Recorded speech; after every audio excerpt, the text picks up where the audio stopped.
ரிசல்ட்டை வந்து கொடுக்கலாம். அதை உடனடியாக நம்மளும் வந்து வீடியோவை நம்ம அப்டேட் பண்ணுவோம் அப்படிங்கிறத சொல்லிக்கலாம். ஸோ அதனால் வந்து எக்ஸாம்ஸ்க்கு வந்து அழகாக எழுதி முடித்தவங்க நீங்கள் அடுத்தது இன்டர்வியூக்கும் சர்டிஃபிகேட் வெரிஃபிகேஷனுக்கும் தயாராக இருக்கலாம்.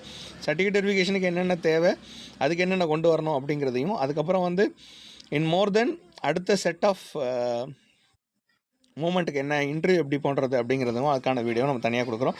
அடுத்தது கட் ஆஃப்குள்ள வீடியோ, அதுக்கடுத்த வீடியோவும் உடனே உங்களுக்கு வரும். ஸோ மறக்காமல் நம்ம சேனலை சப்ஸ்கிரைப் பண்ணி பாருங்கள். பெல் பட்டன் கிளிக் பண்ணி நோட்டிஃபிகேஷன் கொடுங்க. ஃப்ரெண்ட்ஸ் அண்ட் ஃபேமிலிக்கு ஷேர் பண்ணி சப்ஸ்கிரைப் பண்ண சொல்லுங்கள். இது சிஎஸ்பி எஜுகேஷன் கப். இந்த சேனலில் நம்ம ஏற்கனவே வந்து முன்னாடியிலேருந்து நம்ம வந்து நிறைய வீடியோஸ் நம்ம போட்டுட்டு தான் இருக்கோம். ஆனால் இதில் வந்து இது எஜுகேஷன் சேனல்னால அதிக வியூஸ் கிடையாது. ஸோ நம்ம வந்து அதை இன்னும் கூட நம்ம எஜுகேஷன் வீடியோவாக கன்வெர்ட் பண்ணணும் தான் நம்ம பிளான் பண்ணிகிட்டு இருக்கோம். வெரி சூன் அதையும் நாங்கள் இன்னும் நிறையா எப்படி எக்ஸாமுக்கு படிக்கிற கான்டென்ட்டு அண்ட் இங்கிலீஷ்க்கு எக்ஸ்க்ளூசிவாக ப்ளே சம்மரி இதெல்லாமே கொஞ்சம் அதிகமாக நம்ம பண்ணலான்னு பிளான் பண்ணியிருக்கோம். அண்ட் ஏற்கனவே நீங்கள் வீடியோக்கு முன்னாடி பார்த்தீங்கன்னா ஒரு செட் ஆஃப் மெம்பர்ஸ் இது வரைக்கும் நம்ம வந்து கிளாஸ்